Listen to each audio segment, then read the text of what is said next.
Hi, I am doctor स्वस्ति और आज का हमारा टॉपिक है ग्लाइकोलाइसिस। तो ग्लाइकोलाइसिस क्यों होता है? To produce energy. और एनर्जी किस फॉर्म में प्रोड्यूस होती है? एटीपी। वो कैसे? ग्लाइकोलाइसिस में क्या होता है कि एक ग्लूकोज मॉलिक्यूल्स दो पायरुवेट मॉलिक्यूल्स में कन्वर्ट होते हैं। कैसे? एक ग्लूकोज जो होता है 6 कार्बन का होता है और पायरुवेट 3 कार्बन में। जब एक 6 कार्बन 3 कार्बन में होगा तो उसको स्प्लिट होना पड़ेगा, तो इसलिए दो मॉलिक्यूल्स ऑफ पायरुवेट हमारे प्रोड्यूस होते हैं।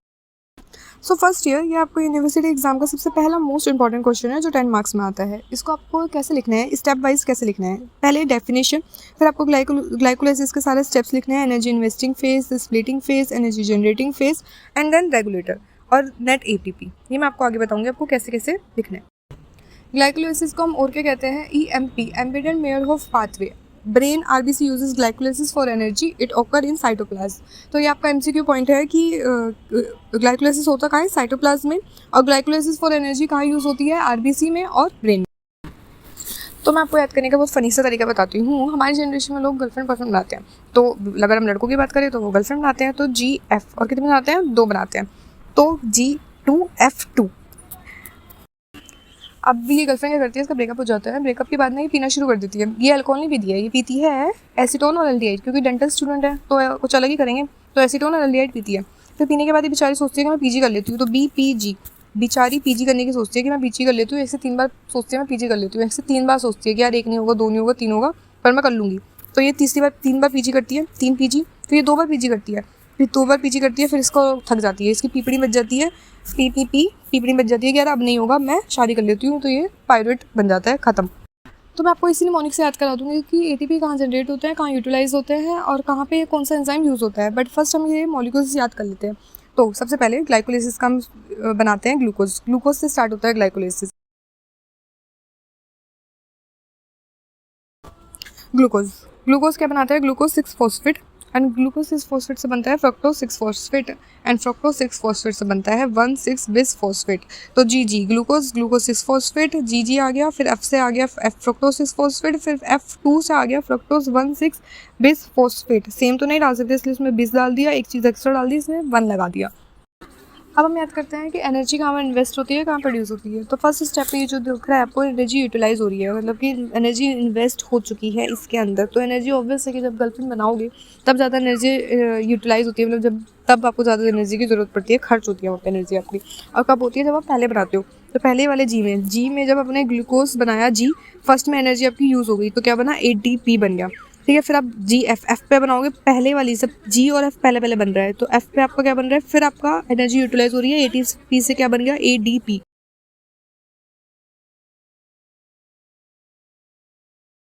सो एंजाइम क्या उनसे यूज़ हो रहे हैं? ग्लूकोज से ग्लूकोज 6 फॉस्फेट बनने में सिंपल ग्लूकोकाइनेज काइनेज में आपको याद रखना है। तो ग्लूकोकाइनेज, हेक्सोकाइनेज। हेक्सो क्यों? क्योंकि 6 कार्बन का है। तो सेम बात हुई हेक्सोकाइनेज और ग्लूकोकाइनेज। इसका डिफरेंस मैं आपको आगे वीडियो में बताऊंगी। फिर ग्लूकोज 6 फॉस्फेट से फ्रक्टोज 6 फॉस्फेट में जा रहा है, तो ये दोनों एक दूसरे के क्या है? आइसोमेरिज्म है, तो इसलिए phospho hexo isomerism, hexo 6 carbon. फिर फ्रक्टोज 6 फॉस्फेट से जा रहा है फ्रक्टोज 1,6 बिस फॉस्फेट, एक एक्स्ट्रा रख रहे हैं, मतलब फ्रक्टोज में जा रहा है, तो फोस्फो फ्रक्टोकाइनेज। और ये जो है रेट लिमिटिंग स्टेप है, इसको हम कमिटेड स्टेप और रेगुलेटरी भी बोलते हैं, आगे मैं बताऊंगी। और ये आपको MCQ के लिए बहुत ज़्यादा इंपॉर्टेंट है। सो ये बहुत ज़्यादा इंपॉर्टेंट पॉइंट है MCQ के लिए। MCQ में आपसे पूछा जाएगा कि ग्लाइकोलाइसिस में रेट लिमिटिंग स्टेप कौन सा होता है, तो आपको एंजाइम टिक करना है फोस्फोफ्रक्टोकाइनेज। तो ये आपका एनर्जी इन्वेस्टमेंट फेज हो गया। अब हम बात करते हैं स्प्लिटिंग फेज। जब फ्रक्टोज 1,6 बिस फॉस्फेट कन्वर्ट होता है, मतलब स्प्लिट होता है डाईहाइड्रो एसीटोन और ग्लिसरॉल्डिहाइड में, उसको हम स्प्लिटिंग फेज बोलते हैं। मतलब 6 कार्बन जो है अब 3 कार्बन में कन्वर्ट हो रहा है।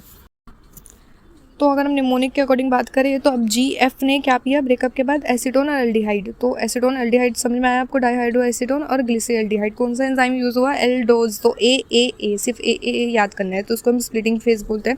और आपको अगर आपने ये चीज़ नोटिस करी हो तो मैंने एरो एक जगह रिवर्सिबल बना रखा है और एक जगह इरिवर्सिबल।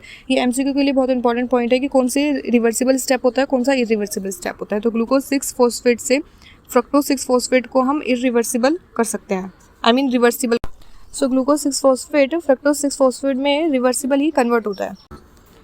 सो आगे का हमारा सारा प्रोसेस ग्लिसरॉल्डिहाइड 3-फॉस्फेट से ही कंटिन्यू रहेगा। तो ग्लिसरॉल्डिहाइड 3-फॉस्फेट कन्वर्ट होता है 1,3-फॉस्फोग्लिसरेट, मतलब कि 1,3-BPG। जैसे हमने मॉर्निंग में याद करा था कि गर्लफ्रेंड क्या करती है, एसीटोन पीती है, एल्डिहाइड पीती है, फिर वो सोचती है कि मैं 1 से 3 बार क्या करती हूँ, बेचारी सोचती है पीजी कर लेती हूँ, तो 1,3-BPG। तो ये जो मॉलिक्यूल है ये बहुत ज़्यादा इंपॉर्टेंट है आगे के लिए, 1,3-BPG।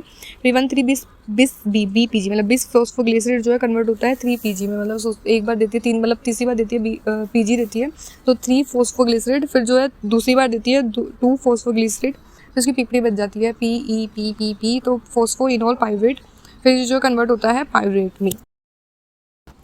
तो जब हम पहली बार तैयारी करते हैं पीजी करने की ना, तो हमारे में ज़्यादा एनर्जी होती है। जब हम सोचते हैं ना पीजी कर लेंगे, ये कर लेंगे, तो हम बहुत ज़्यादा पढ़ते हैं, बहुत ज़्यादा हमारी एनर्जी यूज़ होती है, हम बहुत ज़्यादा मोटिवेटेड होते हैं। तो इसलिए सबसे पहले जब एनर्जी बनती है इसमें, तो ग्लिसरॉल्डिहाइड 3-फॉस्फेट जब 1,3-BPG में कन्वर्ट होता है तो NADH बनता है, सबसे ज़्यादा एनर्जी यूज़ होती मतलब बनती है इसमें, यूज़ नहीं होती है, इसमें एनर्जी बन रही है। फिर 1,3-BPG जब कन्वर्ट होता है 3BPG में, तो फिर थोड़ा थोड़ा वो ATP मतलब कि ATP बनता है, इसमें ATP बन रहा है। जब 1,3-BPG से 3PG बनता है तो ATP निकलता है। फिर जब थक जाता है इंसान तो लास्ट में एक एनर्जी थोड़ी सी बची होती है कि हाँ लास्ट की थोड़ी एनर्जी बची है, वो बना देता है वो। तो PEP से जब पाइरुवेट बनता है, मतलब फॉस्फोइनोल पाइरुवेट से पाइरुवेट बनता है, तब एक एनर्जी बनती है। तो ये 3 जगह पे आपकी एनर्जी जो है जनरेट हुई, इसलिए इसको हम बोलते हैं एनर्जी जनरेटिंग फेज। तो इसको याद करने का एक और तरीका भी है, स्प्लिटिंग फेस में जो होती है सबसे पहले 2 बार एनर्जी बन जाती है, तो ये 2 बार जो है दोनों स्टेप में फटाफट एनर्जी बन जाती है। तो आप सिंपली ये भी याद कर सकते हो कि फटाफट 2 प्रोसेस जो आएगा सबसे पहले उसमें एनर्जी बन रही है, एक बार NADPH बन गया, NADH बन गया और एक बार ATP बन गया। तो अब हम बात करते हैं एंजाइम की। एंजाइम याद करना बहुत ईजी है, जैसा नाम वैसा ही एंजाइम है। जैसे ग्लिसरॉल्डिहाइड 3-फॉस्फेट, तो बस डिहाइड्रोजिनेज लगा देना है इसमें, और जहाँ पे फॉस्फोग्लिसरेट आ रहा है वहाँ काइनेज लगा देना है, या काइनेज हो गया, ये भी सबस्ट्रेट लेवल फॉस्फोराइजेशन है, मतलब कि ये भी रेगुलेटर में आ गया आपका, काइनेज आ गया। फिर जो होता है कि 3PG जो है 2PG में जा रहा है, तो वो दोनों सेम सेम हो गया, तो क्या हो गया, एक दूसरे के म्यूटेज हो गया।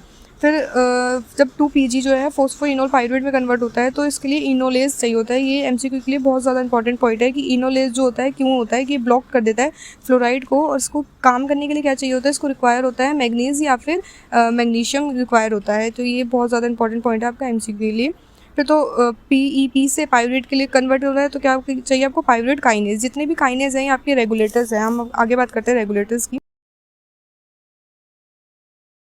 सो अब बात करते हैं रेगुलेटर एंजाइम ऑफ ग्लाइकोलाइसिस। इसमें आपको कुछ याद नहीं करना है, सिर्फ काइनेज काइनेज काइनेज याद करना है। सबसे पहले काइनेज का आता है हेक्सोकाइनेज, ग्लूकोकाइनेज, फिर फॉस्फोफ्रक्टोकाइनेज, फिर पाइरुवेट काइनेज। ये 3 काइनेज मतलब 4 काइनेज आपको याद करने हैं, और ये MCQ के लिए और यूनिवर्सिटी एग्जाम के लिए बहुत ज़्यादा इंपॉर्टेंट है, ये रेगुलेटर्स पूछते हैं। अब इसका एक्टिवेशन और इनिबिशन कैसे याद करना है, तो वो भी बहुत सिंपल है। ग्लाइकोलाइसिस में एक्टिवेशन किससे हो रहा है, इंसुलिन से हो रहा है। ग्लाइकोलाइसिस में इंसुलिन से एक्टिवेशन हो रहा है, और इनिबिशन किससे होता है, ग्लूकागोन से इनिबिशन हो रहा है। सिंपल, बस आपको एक एक पॉइंट ये याद कर लिया, आपका हो गया। तो कितने एनर्जी नेट ATP कितने जनरेट होते हैं in aerobic condition, total 7 ATP generate होते हैं। अब वो कैसे, तो जब एक NADH जो है वो गिव देता है 2.5 ATP देता है, और हमारे NADPH कितने बन रहे हैं, जैसे हमने बताया था कि जो स्प्लिट होता है उसके बाद जो होता है सारे 2-2 मॉलिक्यूल्स बनते हैं, तो 2 NADPH बनेंगे। ठीक है, अब 2 NADPH होंगे तो 2 × 2.5 मतलब कि ATP कितना हो गया, 5 ATP हो गया।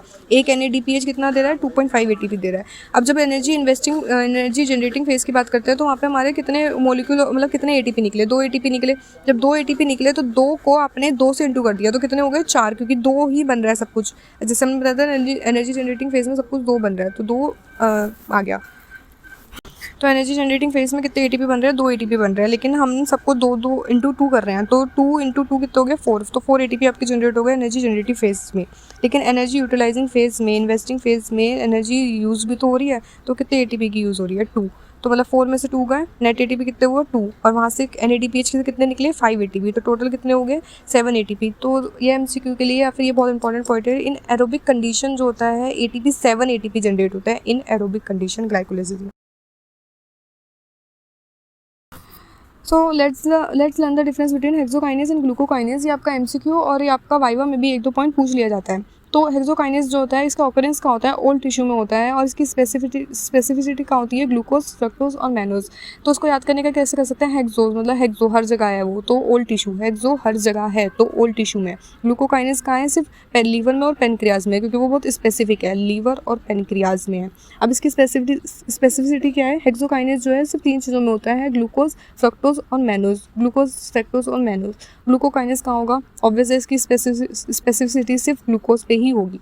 अब याद करते हैं एफिनिटी टू सबस्ट्रेट, मतलब इसका मतलब क्या होता है कि tendency of enzyme to bind with substrate, मतलब कि एंजाइम की कितनी टेंडेंसी है कि वो सबस्ट्रेट के साथ बाइंड करके रखता है। तो हेक्सो हर जगह है तो वो हाई है, H हर जगह है तो ओल्ड टिश्यू हाई है, तो एफिनिटी भी इसकी हाई हो गई, ग्लूकोज की जो हो गई एफिनिटी लो हो गई।